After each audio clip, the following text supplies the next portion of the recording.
Dear brothers and sisters, we talk about friends. Often, at least in my experience, the recent years, discussions about friends usually are when you're talking to young people. You're talking to teenagers about friends. You're talking to kids about friends, the importance of good friends, avoiding bad friends. But one of the things that fascinates me is that when you look through the books of tazkiyah, the books of spirituality, this is not an age discussion. This is not an age-specific discussion. It's not a discussion that applies to one group of people, because the only thing that changes with age are the dynamics of friendships, but the idea of friendship is still very much there. Nor do we find that the Prophet ﷺ, who you can often derive by the way that he addressed the people, who he was speaking to, nor do we find the Prophet ﷺ speaking to only one group of people. Rather, we find the hadith of the Prophet ﷺ that verily a person is on the religion of their friends. So let one of you pay very close attention to who they take as a friend. And by the way, if a person is on the religion of their friends, what then of their spouses? Okay? The idea of influence and someone that you're going to spend a lot of time with. And unfortunately, for many people, they marry for reasons outside of these things and they try to fit in the deen, fit in the character and everything else.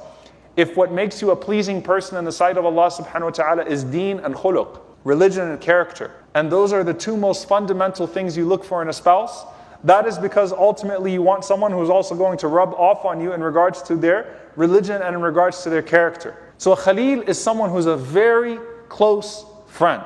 And the ulama talk about this in multiple ways. They say the best relationship is the one that's initiated in the remembrance of Allah subhanahu wa ta'ala. And it may be in fact that two people who have absolutely nothing else in common come together on the basis of their love of Allah subhanahu wa ta'ala and their passion for the deen.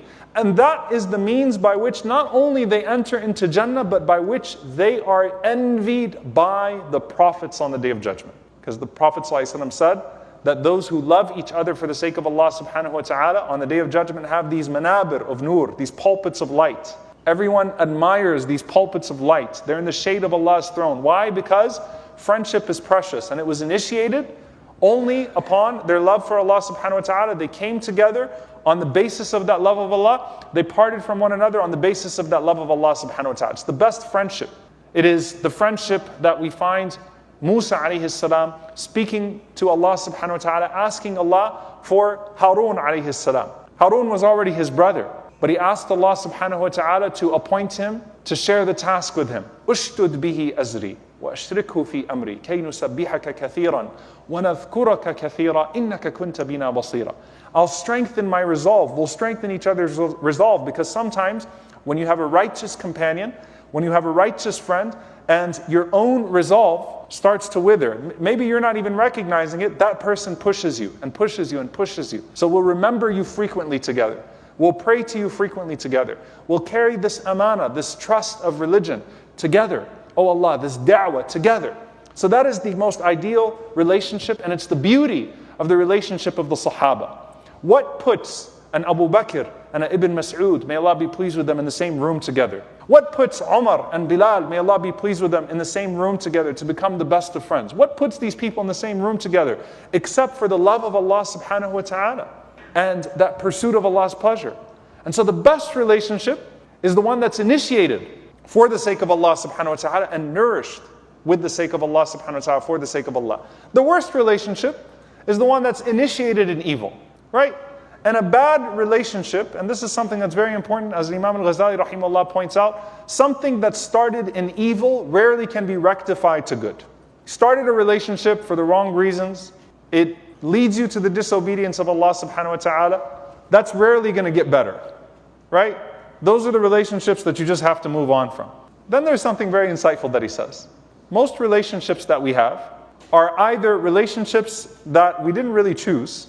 They're relationships of convenience or circumstance. So for example, friends, close friends, someone of the same age at some point, went to school with this person, we were here, we were there, communities came together. So they're relationships that were kind of forced upon us in a way, right? And especially family relationships.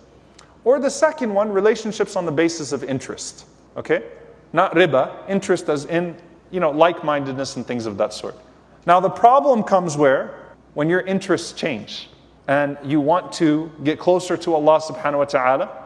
And if you put too much currency in the friendships that were on the basis of interest or the basis of whatever it may be, there's something that's been developed through these bonds at this point, it's hard to walk away from those friendships, or at least to moderate them. You don't find that when the Sahaba became Muslim, they went to all of their old friends and said, I'm not talking to you anymore, Assalamu alaikum, I've got to pursue Jannah now. Right? If anything, there was da'wah, calling people to Allah subhanahu wa ta'ala. But there are relationships that even remained between some of the non-believers that were not hostile and some of the Muslims, the believers at the time, that even remained. Right? And at some point became relationships that were fruitful because they bore the fruit of Islam in those friendships and those families as well. But you start to try to make a change and you kind of feel shackled because I don't know how to start letting this go. I don't know how to start hanging out a little bit less. I don't know how to break the mold of culture. You know, peer pressure when you are younger, friendship when you're younger, the pressure that comes when you're younger, again, this isn't an age-specific discussion, is more about individual expectations and trends and cliques and the worry of being blamed. When you get older, right, it's also cliques and expectations, and it's like, I've got to do parties the way my friends do their parties, we've got to gather the way they gather, we've got to talk the way they talk, those types of things. But it's more of the fear of loneliness and, you know, losing out on your friends. You don't go to school anymore and make friends the way that you typically make friends. Here's what happens though. What is consistent throughout is that the influence that your circles have on you is inevitable and not easily detectable. Every single person that you spend an extended amount of time with influences you, whether you like it or not, whether you deny it or not, and in ways that you can't even connect or detect, right? You start talking the same way sometimes. You start, making the same jokes. You start being able to predict what that person's going to say, and that person can predict what you're going to say to an extent. There is an influence. Your character starts to change. Your standards start to change. The things that you see as objectionable or not objectionable, praiseworthy or not praiseworthy, that all is going to impact you, whether you like it or not, whether you're 17 years old or whether you are 70 years old. Your group will rub off on you. And it's not about whether or not it will rub off on you. It's about the extent to which you let that rub off on you. Okay? And that's why there's a saying, as-sahibu sahib. A sahib, a companion, is a sahib. Someone who drags you. Either drags you to paradise or drags you to hellfire. Literally, the Prophet ﷺ said, you will be resurrected with the people that you love. The people you hang out with, are those the people you hope to be around on Yawm al-Qiyamah? Are those the people you hope to show up on the Day of Judgment standing with you? That you think will have the best chance of making an argument for you? Or are you going to say, oh God, I'm going to pretend I don't know this person? Who do you want around you on the Day of Judgment? That's who you should be around in this dunya. Who do you want around you on the Day of Judgment? Now the influence is subtle. And the Prophet ﷺ talks about these subtleties, right? Where the famous example of a person who sells musk, and if you don't purchase, a good friend is like a person who sells musk, even if you don't purchase their product, their inventory, they're going to rub off on you, and you're going to smell good. Likewise, you have the opposite of that, an evil friend, a blacksmith, right? Just think about a smoker, right? No offense to the smokers here, but smoking is haram. All right, someone smokes cigarettes and you're around smoking, secondhand smokers, the smoke gets on you, you start to smell nasty, right? Even if you did not smoke the cigarettes yourself, right? There's something that happens to you in the process of all of this, right? So here's what the Prophet ﷺ teaches us to make of all of that. And here's where we come to our ulama of how to make things of that. Imam al-Shafi'i rahimahullah ta'ala, he says, I love the righteous even though I don't really consider myself to be amongst them. Meaning, you know what, when I hang out with the ulama and I hang out with righteous people, I don't feel like I'm at their level. I feel like they're better than me. Not only will I hope that their character will rub off on me, but I hope on the Day of Judgment I would have their intercession. And I hate the one who trades in evil, even if I feel like we have the same inventory. I don't like people that trade in evil, even if I feel like we trade in the same inventory. So I love those who trade in good inventory, hoping that they'll rub off on me and they'll remember me on the Day of Judgment and testify for me. And I don't like those who trade in evil because I'm afraid that, even though we might have the same inventory, those are not the people that I want to be around on the Day of Judgment. Hence, Imam bin Ata'illah rahimahullah ta'ala talks about this powerful way of approaching friendship. Do you want a friendship that's just halal? People around you that simply don't make you do haram? Alhamdulillah, the best types of journeys and people that you can be around, people that won't make you sin. You can enjoy what Allah subhanahu wa ta'ala has allowed you to enjoy, and you're not going to sin. That's a good step. But to befriend people who actually inspire you with their very being. They inspire you with their hal. He said, rahimahullah ta'ala, in his hikam, in his wisdoms, don't hang out with people whose hal, whose state does not inspire you. The state should be an inspiring state. There should be something about their character that you can identify, something about their state that you want to rub off on you. If you can't identify it, then it's probably not the greatest friendship. Especially if you can identify a bad trait, that maybe I backbite more. Maybe I gossip more when I'm around this person. Things flow easier. No, someone whose state inspires you. And someone whose words direct you towards Allah subhanahu wa ta'ala.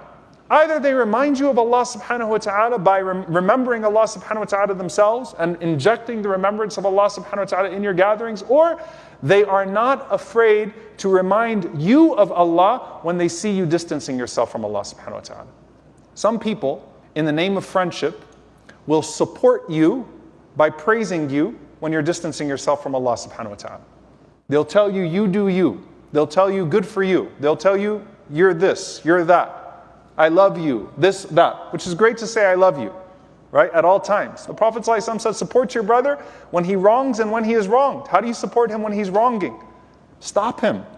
You love that person, you're going to tell them when they're going far away, when they're distancing themselves. Now, of course, if that person themselves is far away, then who are they to tell you that you're going far away? They don't recognize it in themselves. Why would they recognize it in you? So someone whose hal is there, who is at a station that is better than you in this regard, and someone who will tell you when you are departing from your stated claim where you want to be.